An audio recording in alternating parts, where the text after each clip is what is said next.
Welcome back to another episode of Around the Lumberyard, episode 2 here. This is an official podcast of the Clinton LumberKings. Chris, we have finished one full week of baseball, and how are we feeling? We're feeling as good as we can, I think, through 1 week. Obviously, we're not where we want to be, but we're not where we shouldn't be. You know what I mean? Yes. So, yeah. Yeah, the LumberKings currently tied 3-3 with the Illinois Valley Pistol Shrimp on the record. Time of recording, we're still waiting to hear back from Burlington. They were winning that game that they had against, I believe, it would have been Normal. It was another team out there, but Burlington, surprise from Burlington, have not been in first place for a long time, and they are currently leading the way. A 2-game skid against Burlington this weekend, where the Bees sweep the Kings, and I don't think we've seen that since we joined the Prospect League. It's been a while, absolutely. It feels like, they were both close games with Burlington. Mm-hmm. 1-run losses, I believe, in both of them. 1 in extras. Frustrating, but, you're right there. You're not getting blown out. All of our games that we've lost have been close games. So you can't ask for anything much better after the 3-3 start. Yeah, we'll talk all about that here this afternoon. We'll get your topics up for you on the screen. But obviously this week in LumberKings baseball, finishing off 3-3, we have a road trip coming up. It's going to kind of feel like minor league ball, where we are gone from Monday to Monday on the road, but I think we have a little bit tougher than minor league ball because we are traveling day in and day out, where minor leaguers will stay just for a week. And then we'll talk a little bit about the series against Illinois Valley on opening day. And then today, or yesterday when this comes out, Illinois Valley just has not been able to produce against the LumberKings. We'll talk more about that. And we'll get a quick interview with some of our players, Jaqson Tejada and Mulkey, who've been just on fire, and just talk about their experience on opening night. And then we'll have Chris and the general manager, Nate Vanderbleek, close out our show. So let's talk about this week. 3-3. You said it at the beginning. We're feeling as good as we can be, and we're right where we should be. Let's elaborate a little bit on that, Chris. We're hitting the ball. We're first at this time of recording. We're first in runs, hits, batting average, RBIs, all those things. Top 5 in on base and slugging. Top 5 in ERA. So we're right there. Those close games. Hopefully, having the experience of Jack Dom can push us over the edge to get those 1-run losses into 1-run wins, hopefully. So yeah, and I think something else that needs to be said too is this is a very different LumberKings squad. Yes, there are returners, but there are a lot of fresh new faces and a lot of young guys on this team who probably have never played baseball at this level day in and day out. So having a day to rest tomorrow, kind of just relax, reminisce on the week before hitting the road. We are playing Illinois Valley to kick things off on Tuesday, June 3rd, before coming all the way back home on June 10th. We'll have a game at the beginning and the end of the road trip in Illinois Valley. And that's kind of the team that we were looking at to kind of be like, all right, let's be wary. Where do we match up? And turns out we're dead even at 3-3 on the year. Yep. And with Illinois Valley, we've maybe jumping the gun here, but we've played them very well, to say the least, to start the year. Opening day and then yesterday, just did 24-0 or 24-0 in the 2 games we've played here. I like it a lot. I like to it say the least. They've turned into our rival, sort of, and we just love kind of taking it to them a little bit. Just kind of feels real good, especially because they're the defending champs. And yeah, absolutely. 24-0 scoring, that's a 24-run differential, where Jaqson Tejada, who started off the season, was lights out in his 4 innings of work. I believe he had like 7 or 8 strikeouts. And then Chance Key, the kid out of Grand Canyon University, absolutely shoving. And I say shoving where it's like, you hear guys shoves, absolutely just dominant, but he made it look real easy. 3 up, 3 down in nearly 4 of the 5 innings that he pitched in. He gave up just 2 hits. 1 was on an error, left 3 guys on. That was it. We had 1 guy in, I think, scoring position for Illinois Valley, and that was all that he had. Everything else was ground balls, fly balls, only 2 strikeouts, no walks. And we just kept putting together big inning after big inning on them. 6 runs, 7 runs, 4 runs. Yeah. Inning after inning, and it was just fantastic, fun to watch. Yeah, 2-hour 11 game in the last game against Illinois Valley, and I think that's the win that you want to end the week on. Mm-hmm. You have the day off, you get that winning feeling, you go back and you take it to them at their place. Mm-hmm. You have the momentum. Illinois Valley's kind of feeling tough. They're on a 2-game skid, losing against Normal the night before coming into Clinton. You want to give them that 3-game skid because a win puts them up ahead. A win for us puts us up ahead. And Absolutely. Then we got games in Burlington this weekend, another 2-game series, but at their place. And let's talk about that Burlington series. Just tough. The LumberKings were able to find a way to come back down 9-2 at one point in game 1. Found a way to come back 9-9, just couldn't get it done in extras. And then the night after, just couldn't get it done. Had the tying run 90 feet away in a 4-3 loss. I mean, this team is showing, I know we're only 6 games in, but they're showing grit, they're showing toughness, willing to come back, never counting themselves out of a game. 9-2, that's a big deficit yes. by any stretch of the imagination. And the thing that makes me scratch my head is, we're able to come back down from so much. It's what is it that needs to be done either from the pitching standpoint mm-hmm. or from a hitting standpoint to get us over that edge. I was looking through my game notes, and every time that the Bees scored, it started off with a wild pitch or a pass ball. Those are runs that you can avoid from scoring, and all with 2 outs, by the way. Oh, so yeah. When Burlington went on their scoring streak, I think it was an 0-2 count, a fly ball falls for a single, you get a run, next one, a wild pitch or a pass ball. And those are runs that, you don't score, you win. You win that game, mm-hmm. Those are those hidden runs that are out there. Exactly. Those are the runs that are unearned, that don't need to come across. It could be an experience of playing together. Like I said, we're only 6 games in. These guys had very limited practice time together. They'll find their way, their groove together. They'll figure it out. They'll, get everything oiled up and ready to go. Yeah. So let's look at the road trip ahead. We have Illinois Valley that we talked about. We want to get on that game. You want to get on early. The LumberKings have scored first in 4 of their last 6 games in the first inning. They weren't able to do so against Burlington or in the game against Illinois Valley. In game 2 against Burlington, game 1 against Burlington, game 2 against Illinois Valley. But they have been putting runners on and have had chances to score. So the bats early on are alive. It's later on where they kind of cool off, but we saw that difference here today where the bats in the middle and the end of the game were on fire. Those bats were never extinguished. Yeah.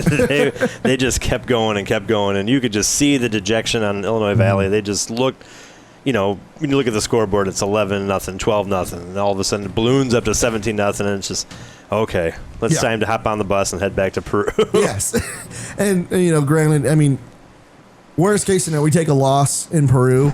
It's not going to be a long road trip back home. I don't know. I actually don't know if we're coming back home that night or if we're going straight to Springfield. I think we might stay in Normal for a night.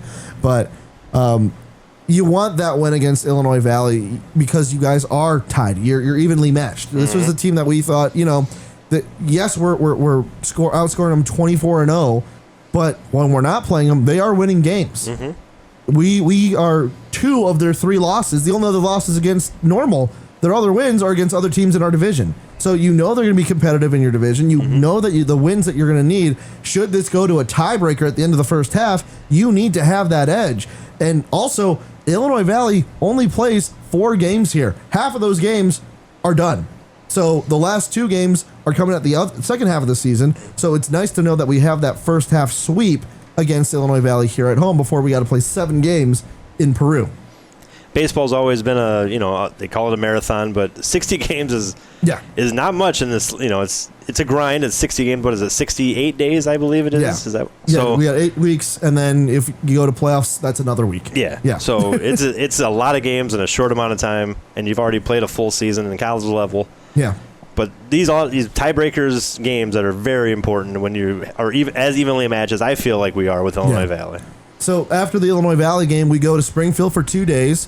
And Springfield, that was another tough one where the LumberKings came back but couldn't finish in game 1, took a very dominant win in game 2, but those are games that you need to win. That game 1, it could have easily been a 2-game sweep, but the LumberKings, obviously, I think that being the second game of the season and going on the road, I think that may have taken a little bit of a toll on the guys physically, because as we said at the beginning of the podcast, this is probably the first time that guys are playing back-to-back games and hitting the road for long stretches of time. Because when you're playing college ball, you go on the road for a weekend series. Maybe you have a doubleheader on a Saturday. You play Friday, Saturday, Sunday, or Thursday, Friday, Saturday. Very rarely do you have game after game after game, and then you're off for classes Monday through Thursday, Monday through Friday. This is every single day. So I remember Jack on the bus saying, this is what it's going to be like. You got to either you catch up or this is not for you. And we talked to Max Holy in our first episode, and he said, yeah, Summer Bowl prepared me for minor league baseball because all you're doing is playing baseball every single day. And if this is something that you want to do and do at a high level, obviously the guys who are here are doing this because they want to do better, not only at the college level, but want to make sure that the scouts who come in and watch, whether you're on the road or here at Nelson Court Field, are seeing, hey, you're putting in the work, you can play at this level, you can compete, you can survive. First off, I think that's just the baseline. But this is a real testament. Mm-hmm. I mean, everyone talks about the Cape Cod League and Northwoods leagues, but Prospect League baseball is just as competitive as those leagues when it comes to you're playing games every single day. And I think this long road trip is one of the longer road trips that we've had as the Clinton LumberKings. These guys, since they haven't played much together, they will gel together on those bus rides and on the field, off the field, on the road, being on the road, not being in the comfort of wherever they're staying. Yeah. They'll gel more together, I feel like, on this road trip. Yeah. And build themselves up and hopefully come back home and be ready to roll in front of these LumberKing faithful, the fans that we have. Yeah, I think you hit the nail on the head. We always have one super long road trip every season, and this is going to be this one where you're going to see the guys making their friendships. You're going to see the guys that click together. You're going to see the personality shine. We talked about Connor Giusti, Clay Jacobs last week and how well they helped form these guys. You're going to see leaders come out this week.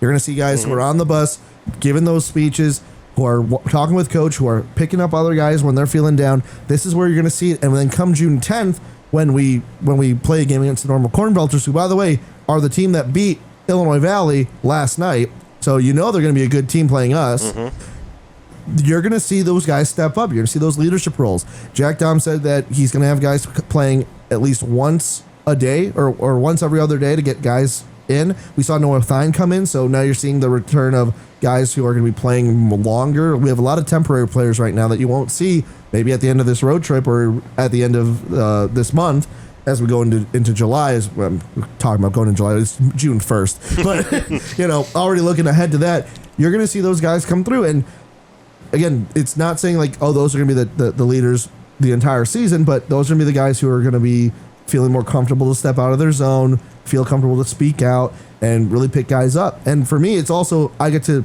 finally figure out who they are. I don't have to just see, oh, they have a number on their back. Like I can see who they are and see what guys are working on. Because I always try to talk to them on the road and build that relationship so I can tell those stories on the air, but also I can see their body language on the field. What is it that they're looking like? How are they feeling? And try to interpret that for the fan.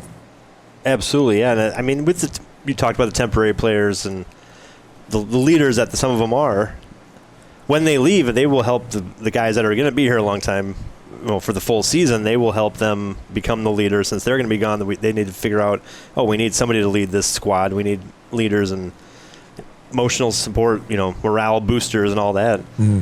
So that'll help once the temporary players do leave, whenever that may be. Mm-hmm. The guys that they're boosting up can step into that role and the leadership role and boost everyone else up on top of that. The other thing I really like about this road trip is that we're playing the same teams we've seen this week. Mm-hmm. We're not seeing anybody new, so it's not like these guys are going to be shocked by, we haven't seen this pitching before, or we haven't seen how these guys go. We're playing the same first three teams we saw. Mm-hmm. We've seen Illinois Valley, we've seen Burlington, and we've seen Springfield, and those are the guys we're going to see on the road trip before Normal comes in. And as we said, Normal beat Illinois Valley. I think this is a perfect start to our schedule from where we're at. I think even if we had started winless, unfortunately, Champion City Kings the other Kings in the league are winless right now. That's a tough start to the season. But even if we were, for whatever reason, I think this would be the time to come back because you got 6 more games. Let's say we went 0-6, get 6 games, find a way to win all 6 of them. You're tied even 6-6, halfway before the end of the first half. Yeah, absolutely. So I think this is going to be a perfect time for them. And let's talk a little bit more about this Illinois Valley squad because we are going to be playing them. Talked about 24-0 in the first 2 games.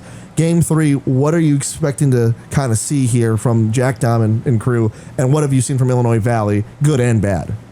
Illinois Valley, the pitching just hasn't got there yet. Our bats have been red hot against them. I mean, 7-0 in the first game, 17-0 in game 2 against them. It's a rough start for them against us. I don't know if that championship hangover thing is there or what it is with them, but I mean, they're 3-3 also on the season, so obviously they're doing something right, just like we are. Mm-hmm. Just they haven't found their groove against Clinton yet, so and I'm okay with that. I hope it continues moving forward on the road trip. Yeah. Yeah, I think what also stands out to me is that I know I said, we've seen these guys before, but we haven't seen everybody. Cannon and I, our producer, were talking about one of the names that really kind of sent a shiver down our spine, and that's Herzog. He was absolutely dominant against us in that division championship game, and we haven't seen him yet. And either he's not here yet, or he's only playing games at home. And for a team that needs a win to take that edge against the LumberKings, I would be shocked if he's not starting on Tuesday. And that's going to be an arm that a lot of these guys may have never seen or experienced before. Nasty stuff. That's all. That's the definition there. So, either game, the next game Tuesday or the finale of the road trip, because we bookend with, like as mentioned, we have the bookend road trip with Illinois Valley. So I'm with you. He's going to pitch one of those 2 games for the Pistol Shrimp. Yeah, a bat that I'm shocked that we haven't seen a lot. He was one of only 2 hits in the weekend finale. Tyler Dorsch, he finished off his batting average last year well over 340. Came in today, or to that game, 105. That was a shock. He went 0 for 4 on opening night. And I was like, okay, opening day, probably nervous playing out here. And I was expecting maybe his numbers would boost over the week. He's still been batting just over 100. That is a bat that I'm shocked hasn't gotten hot. I'd like to see his splits on the road as to home, because other news I found out about Schweikert Stadium, they have moved their center field wall back 30 feet. And 30 feet is a lot when you're talking about a ball that flies in open air. Schweikert Stadium is a hitter's ballpark, and it's going to be harder now to hit a ball to dead away center field. I can't help but think of R.J. Sherwood last year just hitting an absolute nuke to the back of the parking lot beyond the left field. And the thing is, the parking lot is a good 20, 30 feet after the fence. So imagine a full parking lot, 20, 30 feet, and then some. So it's going to be interesting to see how the ball flies with the new dimensions out there. I think it was 370 originally. Now it's going to be about 390, 400 feet. So it's about the same as here at Nelson Court Field. However, they just have a fence that's about 8 feet tall. Here we got a wall that's about 15, 20 feet tall. So, we saw a really good hit today that hit off the base of the wall that drove in 3 runs. Believe that was against Frommel, who also Frommel hit the first home run for the LumberKings in that game against Burlington. Again, that home run was what kept us in the game. I believe we were down 3-1, came back 3-2 there. But it's going to be interesting to see these games with Illinois Valley. But I think something that also plays, well over 3,000 fans in this last weekend game. And I think the guys really feed off of that. Tell me, as you're our on-field announcer, what it feels like to be on the field having all those eyes on you. They really get into it. They love this team. You can hear it. You can feel it. I mean, you walk on the field, and whether it's for the anthem or whether it's for me personally for going out in the game with some of the kids for the games on the field, they are jacked up from start to finish. They have a blast here. They're very faithful to this LumberKing team. Yeah. And so we're going to get a quick interview. We'll share a quick interview that we had with Jaqson Tejada, the opening day starter, and Brayden Mulkey, who was absolutely on fire opening day. And they talk a little bit about how they prepared how they felt and what the guys are working like now. So here's the interview with Jaqson Tejada and Brayden Mulkey. Andrés Tejeda coming to you from Springfield, Illinois, with Jaqson Tejada and Brayden Mulkey. Jaqson, you were the opening day starter for the LumberKings last night, and obviously you looked real good. Did you feel good out there? I did feel pretty good, honestly. Because I prepared myself pretty well throughout the week beforehand, and it allowed me to come out there and perform the way I kind of wanted to. Have you ever pitched in front of a crowd like that before? No, honestly, I was probably the biggest crowd I've ever performed against, or in front of. It was kind of fun, it was exciting, got my adrenaline up. Love doing it. Brayden, you got 3 RBIs last night. What did you do to prepare for playing in front of a crowd like that? I just stuck to my approach that I had in BP and in the cages. Locked in, try to do little things, not let the moment get too big. Without trying not to let the moment get too big, it's kind of hard to do that when you're in front of a crowd like this. Just nearly 2,000 folks last night on opening night. What was the experience for you? Oh, I thought it was awesome. When the fans are behind you, helps you pump, like Jack said, pump up your adrenaline and makes you play better. And for a question for both of you, how is the team melding together? Obviously, you've only been with each other for about 48 hours since, but it seems like everything's meshing well, taking down the Prospect League champions of last year and shutting them out, the only shutout last night. What's the camaraderie been like so far? I would say for us, past, I guess, for me, like maybe 72 hours, knowing these boys, I feel a lot closer than I probably would with any other kind of guys. I say the trust on the fields is there. Plus, we're all here to have fun and also get better as well. Yeah, I'd say the same thing. I think the biggest thing is just the energy in the dugout. We're all playing and to have fun and go out and win each and every day and just play loose and together. With that, obviously trying to play together and working together, what was some things that Jack told you guys going into opening night? Honestly, just trust the stuff I have. Obviously, I'm here for a reason. Trust my defense. He's got the guys that are gonna help me behind me, and I'll just have fun. I would say he told us just trust in your ability, go play loose, go have fun, just go win and play with your brothers.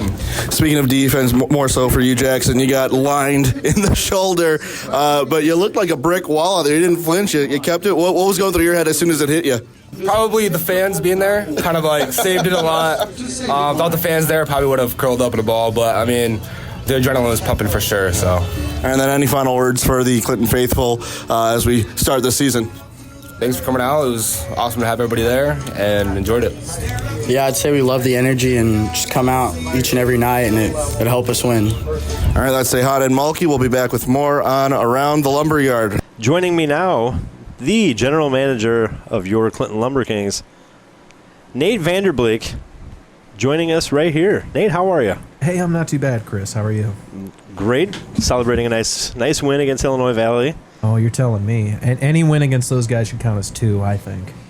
I am not disagreeing with you. That'd be a great rule we could, throw out to the Prospect League. Yeah, I don't think they're going to go for it, but it's worth a try. It's worth a mention.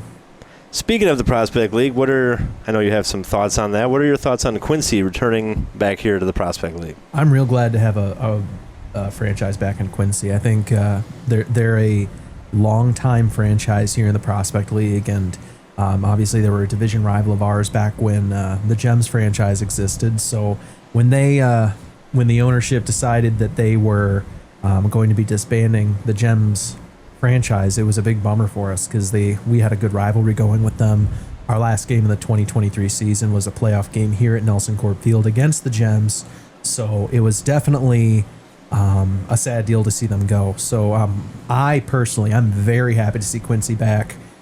We have a lot of great markets here in the Prospect League, a lot of great cities and communities that support and want to have baseball. And I know Quincy was one that was not quite ready to say goodbye. So I'm glad that they get another crack at this. Absolutely. And being in division with us, too, that's always going to be a fun little social media rivalry with them and on the field, I hope. Absolutely. We see all of our division opponents so much. And geographically, they're close. That definitely helps. Mm-hmm. But in a lot of ways, it kind of works out that way because a lot of these guys on the teams in the division play college ball together. They're from similar areas, just from the way geography works. So it's kind of nice. You get some nice rivalries going, which is why we've seen who I consider to be our unofficial sister franchise, Burlington. We have such a good rivalry with them, and then Illinois Valley the last couple years, really having a good rivalry with them as well. And I'm excited to see with this new Quincy franchise what that's going to look like. Absolutely.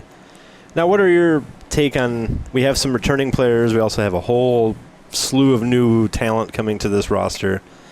What are your thoughts on our roster with the new and returning talent that we have coming in? We have some absolute stoppers and some guys who are just ready to be fast tracked to the professional ranks.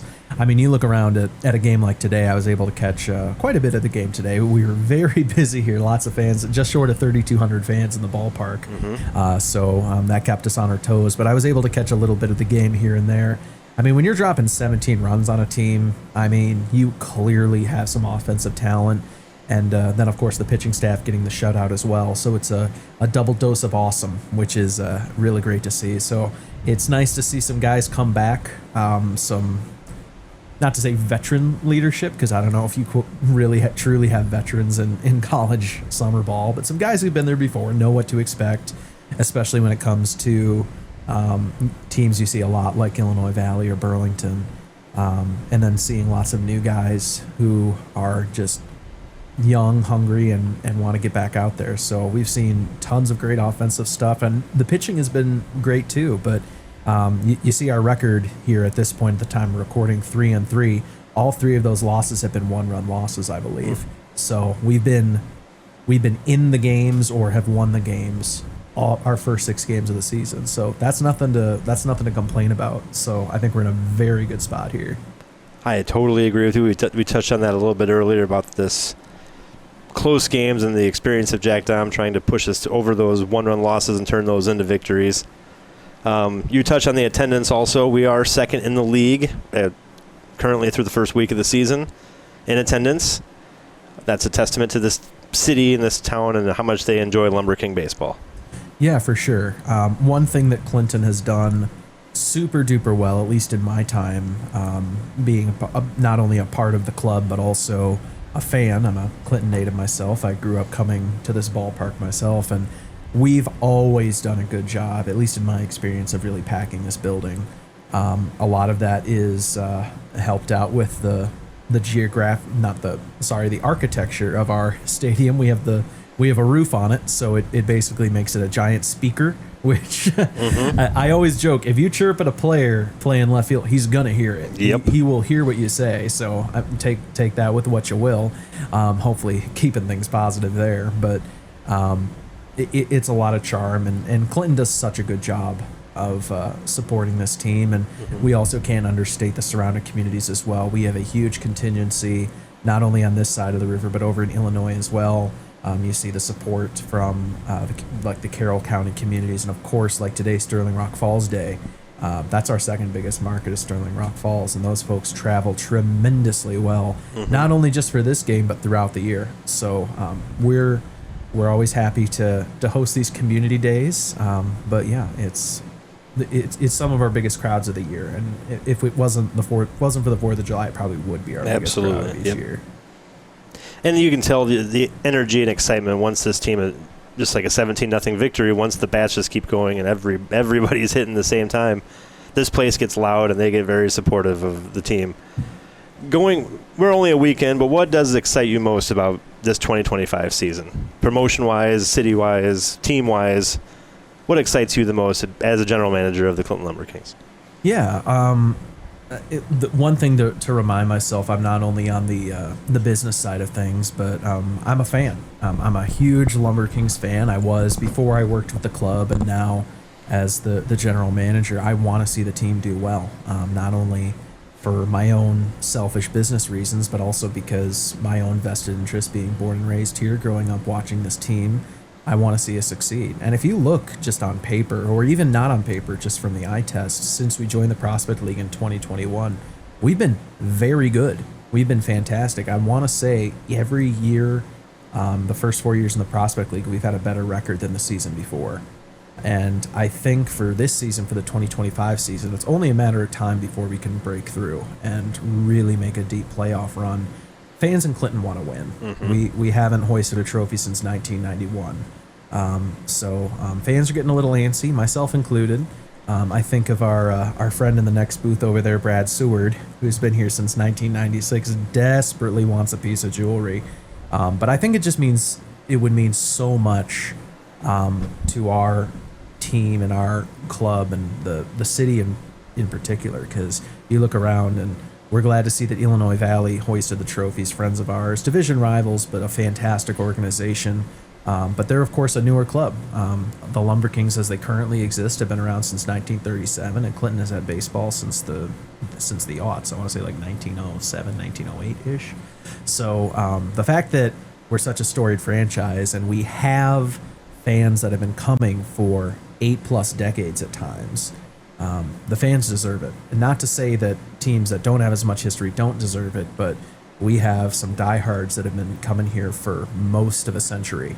And I know I would enjoy a championship and hoisting that trophy at the end of the year, but I can only imagine it means that much more to folks who have been coming here for 80+ years sometimes. Absolutely. I was here as a young lad in 1991 when we won that trophy. I was 9 years old, I believe, when we won. So I remember it, and it's been a long time coming. And hopefully, I can't imagine what the excitement level will be once we finally do break through, because I'm confident enough that I'm hoping this year, 2025 is the year that we hoist that Prospect League trophy over our head and we call ourselves champions. I have a feeling there will be tears flowing. I think there will by be. Several members of this staff. Yes. Oh, absolutely, and myself included. I just think back. I unfortunately at times am a Cubs fan. The Cubs are doing well this year, though. And I just think back to those emotions of 2016, and obviously 1991 and 1908 are two very different years, but it's a similar feeling of it's not necessarily like it's a celebration, of course, but more the feeling of finally, like it's more relief than anything. And I think we kind of feel that since it's been 34 years since a title. I think we're going to kind of get that feeling when, I say when, not if, but when that time comes, because it's only a matter of time. We've put quality teams on the field. To me, there's no better field manager or team builder than Jack Dom in this league, so it's only a matter of time. Hopefully this year. We have discussed on this podcast a little bit about Jack Dom and how much experience he brings, and the fact that he's been the manager of this team since we joined the Prospect League, and his 800+ collegiate wins are nothing to, shake your head at and count out. So, yeah, we're tremendously lucky to have him. Yeah, I think the fans of Clinton realize that, but I just want to say again that you look around this league, there's a lot of turnover. There's a lot of talented coaches, but I truly believe, and I know I'm biased, but I truly believe we have the best of the best. Absolutely. I couldn't agree with you more. And again, I know I'm biased right when we're with you. So I know we are here at Nelson Corp Field, and this is you are the general manager, so I have to ask you a fun question. Okay. Favorite concession item that we have? What is your favorite concession item that we have? I'll tell you what, if you would have asked me a couple years ago, I probably would have said the garbage pail, but the garbage pail does not agree with me the way it used to. I used to say I have one garbage pail a year, and that's all I can do, but I can't even do that. I haven't had a garbage pail for 2-3 years, and it's probably going to stay that way. Let me think. I love brats, so I might have to go with a brat. But we have some fantastic things on our menu. I think so. I'm also a big chicken strip guy. We got new chicken strips this year, and not to say our old ones were bad, because those were good. These new chicken strips we have are, to me, next level. These are so fantastic, and they're huge too. Like I think when you order a thing of chicken strips, you only get 3 of them, but they're enormous. They're like this big. So I would say probably either the brats or the chicken strips, but there's plenty of good stuff around here. It's very difficult to not find something you like here at Nelson Corp Field. Absolutely. Come on down. We have plenty of options for it, like the new barbecue brisket fries that I saw on the menu. I haven't tried those yet, but I certainly plan on it at some point during this 30 games we have here. Absolutely. Any final words you want to say to the Clinton faithful before we wrap things up here on episode 2 of Around the Lumberyard? Yeah, for sure. If you're listening to this podcast, that means you're a big LumberKings fan, hopefully. and you're committed to sticking with us here. So I always worry we don't say loud enough thank you to our fans, but they're truly the ones that make this possible. If we have no one in the stands, we no longer exist. We don't make money, and I'm unemployed. So I just hope that fans know that they're such a crucial part of this. We are not a traditional sports team where we have an owner. We are community owned. And as a result, my boss is every person that owns stake in the club, and as a result, a whole bunch of our fans in the stands. So our primary reason for existing is to make sure that the folks of Clinton and the surrounding area have a fun entertainment option, and we are going to do this as long as we possibly can. Absolutely. Well, thank you very much, Nate, for joining us. I really appreciate it. Feel free to download this podcast, listen, watch it on all your major streaming platforms. This is Around the Lumberyard. I am Chris Mickelson, joined with Nate Vanderbleek today, the general manager. Andrés Tejeda, thank you. Our producer, Cannon, thank you. Catch us next time. Hopefully we have a nice, strong road trip. And catch us next time around the Lumberyard podcast.